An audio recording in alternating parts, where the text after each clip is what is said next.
Senhor presidente, senhores senadores, senhoras senadoras, de certa maneira, é continuar um pouco na linha do que estávamos falando, a senadora Vanessa e eu aqui. A ideia de que esse país,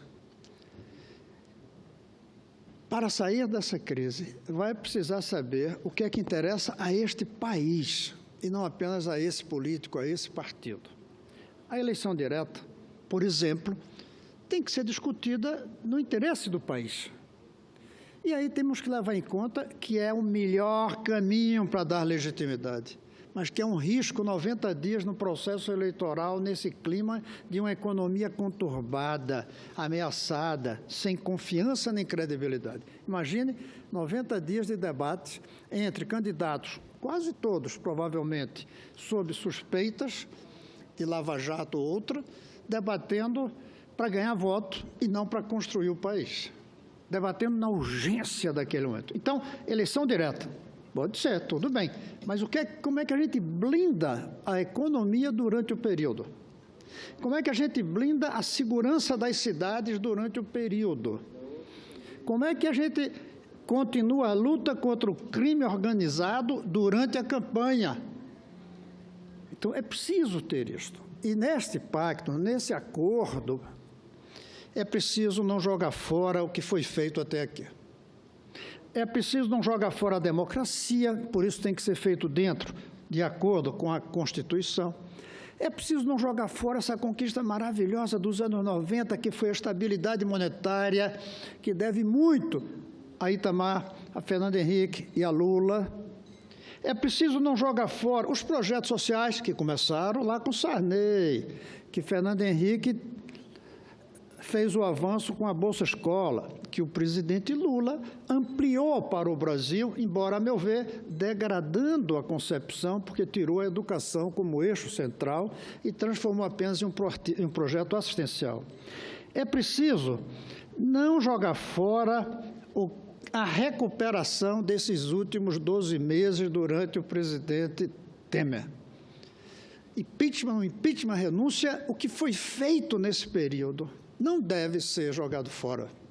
E aí entram as reformas. A gente não pode jogar fora a busca das reformas que nós estamos tentando, senador Paim. Com os ajustes que o senador Paim propõe, com os ajustes que os sindicatos propõem, tudo bem, desde que a gente diga, terminou isso, vamos ter sustentabilidade na Previdência.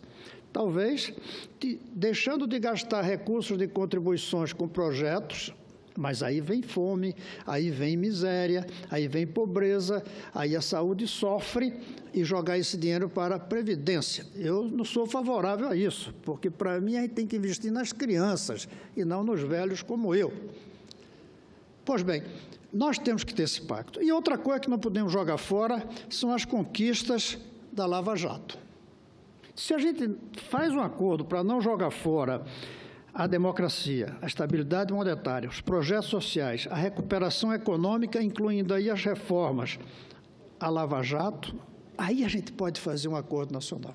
Não sou otimista que esse discurso vai trazer influência nisto. Tentei muito em 2014. Falei com o presidente Sarney diversas vezes, falei com o presidente Fernando Henrique, enviei mensagens para o presidente Lula, me lembro bem, pelo Sigmaringa Seixas e pelo governador Hollenberg, que levou. Falei com o CNBB, falei com empresários como Gerdau. Disse, ou a gente se acorda ou a gente se perde.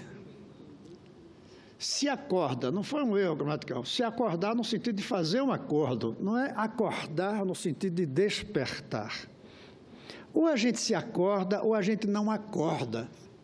Me lembra até uma poesia de um poeta aqui, nosso, que quando teve aqui o roqueiro, ele dizia, ou a gente se reúne, do índio Raoni, ou a gente se extingue, do roqueiro Sting.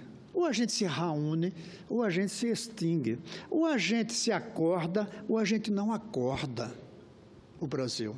Pior do que acordar, ou a gente não solta o Brasil está amarrado. É um erro do hino nacional dizer gigante deitado em berço esplêndido. É gigante amarrado num berço esplêndido. Tem desamarrar esse país. Isso exige reformas, atendendo, sobretudo, aos que necessitam. E aí eu digo minha ordem quando eu tomo uma decisão de como votar, senador. Primeiro, a Previdência, trabalhista e qualquer outra reforma chegar aqui. Primeiro, o Brasil e seu futuro. É a minha primeira prioridade, senador. Segundo, os desempregados e pobres. Terceiro, as crianças e jovens. Quarto, os trabalhadores empregados. Eu ponho em quarto lugar. Até porque essas crianças e jovens são filhos deles. Até porque os desempregados são irmãos deles. E o Brasil é deles, é a casa deles.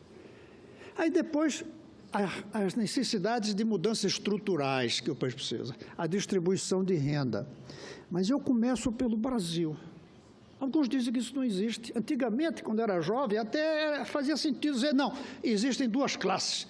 Ou você está com os trabalhadores ou está com os capitalistas. Não existe Brasil. Não era certo naquela época, mas agora é pior. Até porque a definição de trabalhadores é vago. Trabalhadores, hoje, a gente inclui um grupo de 33 mil reais no setor público, com diversos direitos, e os terceirizados. Aqui mesmo, nessa casa, a gente pode usar a palavra trabalhador como unidade dos que são do quadro do Senado e os que são terceirizados? Dá para usar uma palavra só para esses dois grupos? Isso vale para o Brasil inteiro. Então, eu ponho o Brasil.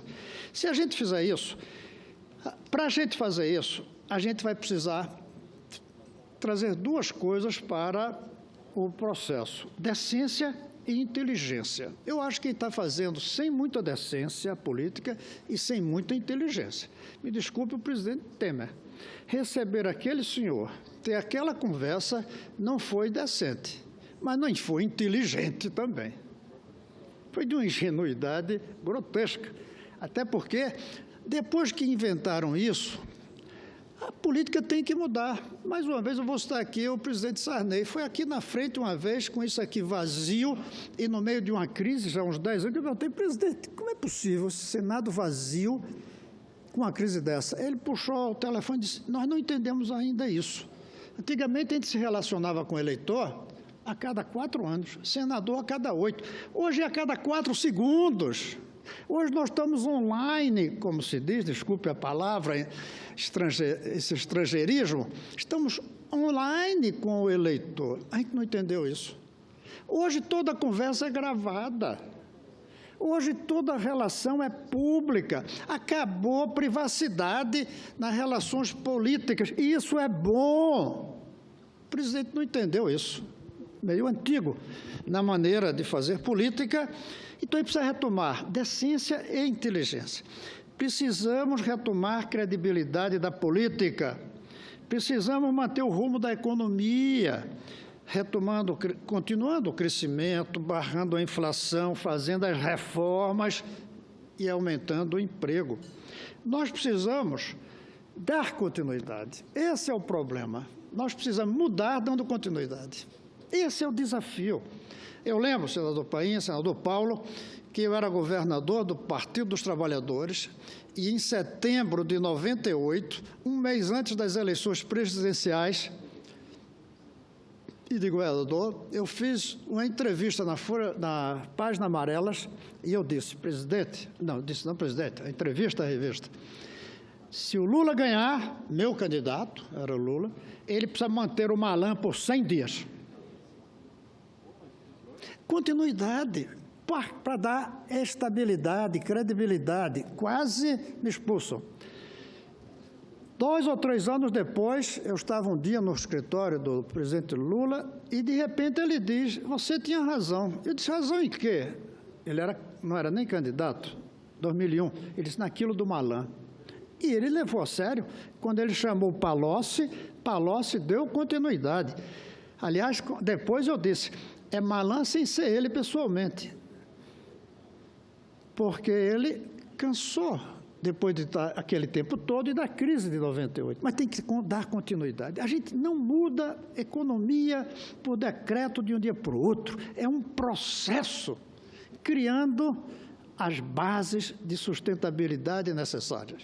Então, eu creio que nós precisamos definir um acordo de como vai ser a continuação, com o Temer continuando, com renúncia, com eleição indireta, com eleição direta, seja o que for, porque aí está uma falha, entre outras, do discurso do presidente ontem. Aquele discurso, ele deveria ter começado dizendo: brasileiros, amigos, como quisesse, o Brasil é maior que eu, presidente, é maior do que qualquer presidente, é maior do que qualquer político e de todos os políticos de hoje. O Brasil é maior que nós. Então, a gente tem que fazer política pensando nele. E isso exige pensar 20, 30 anos na frente, mas não estamos fazendo. A eleição direta vai ser boa ou ruim para um processo histórico que passa por esse ano. Tudo isso tem que ser discutido. Não se fez isso no impeachment da Dilma.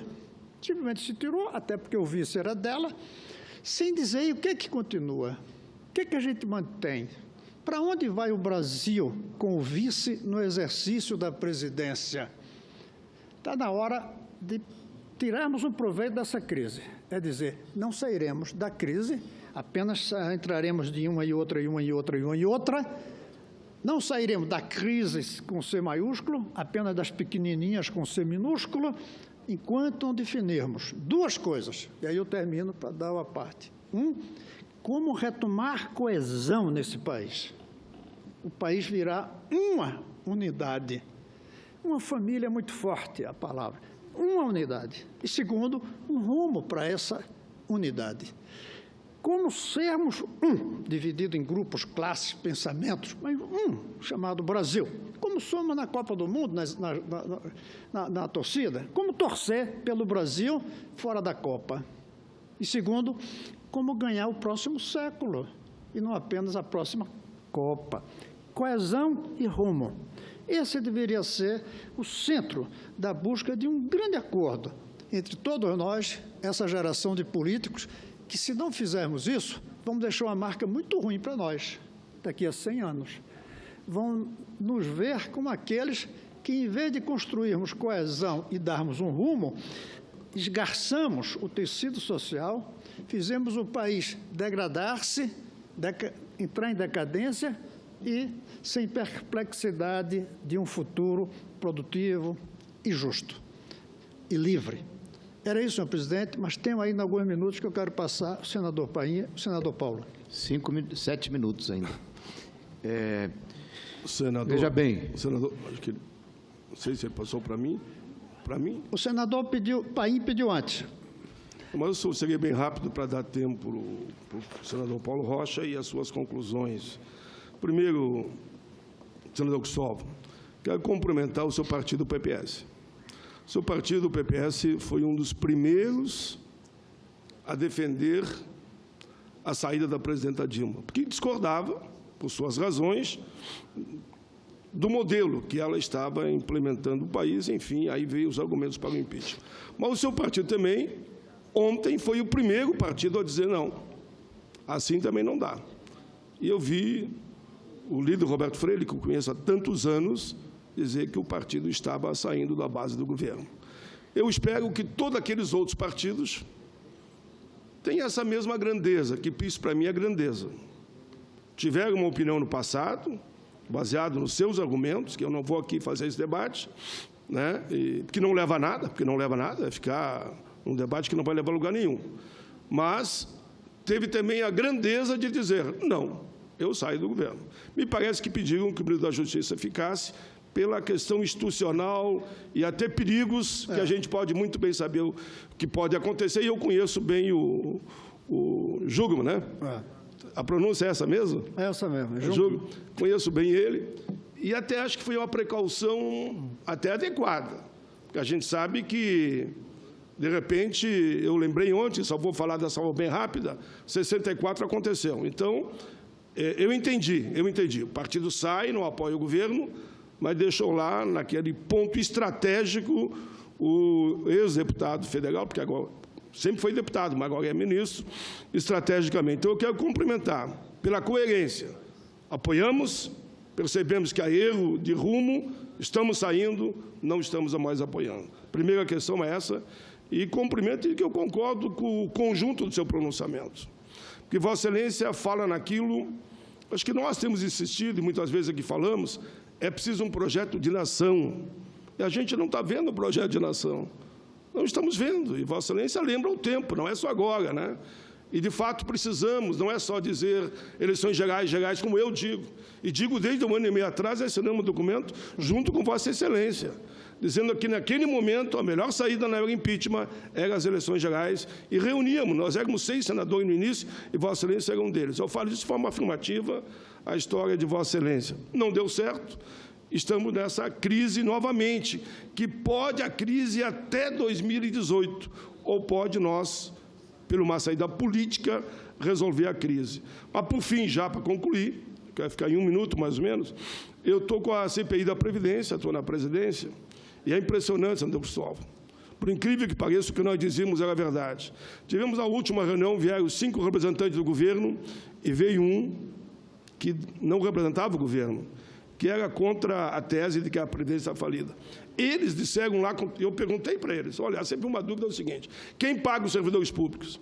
É ou não é o dinheiro da Previdência? É. E o dinheiro da Previdência deveria ser usado para pagar servidor público, e não é só desse governo, é no longo da história.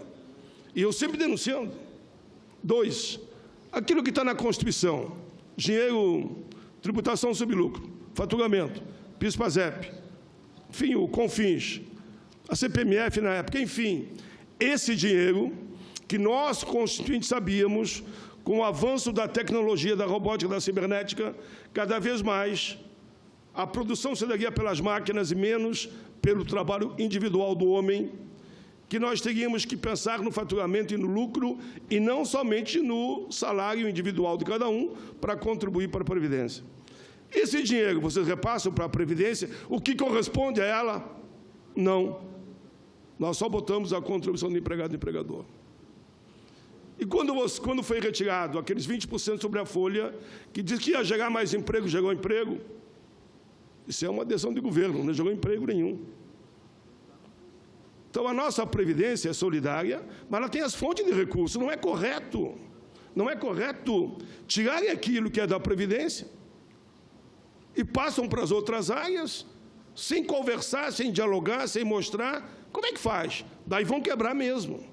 Por isso que eu não sou contra a tese, Vossa Excelência, claro, temos que olhar para as crianças, temos que olhar para os jovens, temos que olhar para os adultos, claro que temos que olhar para os trabalhadores, temos que olhar para os empresários, temos que olhar até para os banqueiros.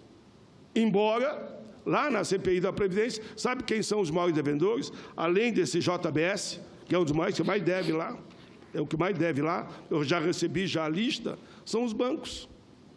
Desde Bradesco, Itaú e Companhia Limitada. Então, essa parte que eu faço a Vossa Excelência é uma contribuição ao seu pronunciamento. Mas não tenha dúvida, o conjunto da obra, eu concordo com o seu pronunciamento. Cerrei até porque eu falei 3 minutos e ia falar 1. Eu lamento, mas, senador Paulo Rocha, a gente vai ter tempo para fazer essas conversas. Eu vou encerrar dizendo apenas, senador, que isso da Previdência, eu até acho que, de fato, pode ser que estejam tirando recursos para os lugares. Mas aí tem que saber de onde tira para pagar os funcionários. Porque se vai tirar da educação, eu prefiro que tire da minha Previdência. Porque temos que analisar, como o senhor disse, a gente tem que dar para criança, para adulto, para isso, mas eu acrescento uma coisa, com a consciência de que os recursos são limitados, que não dá para atender a tudo como cada um quer. Aí foi o truque que o Brasil usou durante décadas, chamado inflação. Tem 5 pessoas pedindo cada um R$1, mas só tem 4. Como é que o Brasil fez ao longo da história? Só tem 4 e pedia-se 5. Como é que a gente fazia? A gente dava os 5 e só valia 4. 20% de inflação. 25, aliás. É assim que a gente fazia. Entra mais um pedindo, a gente dá para esse mais um. Só tinha 4, dá para mais um. Aí diz, está dando R$1, mas o R$1 só vale menos. Isso não pode, porque isso é ilusionismo, isso é mentira, isso é roubo. Inflação é roubo. Só que, em vez de roubar um pedaço do dinheiro, aliás, em vez de roubar o dinheiro, rouba um pedaço do dinheiro. Dá o dinheiro inteiro, mas leva um pedacinho. É coisa de mágico, não é coisa de economista.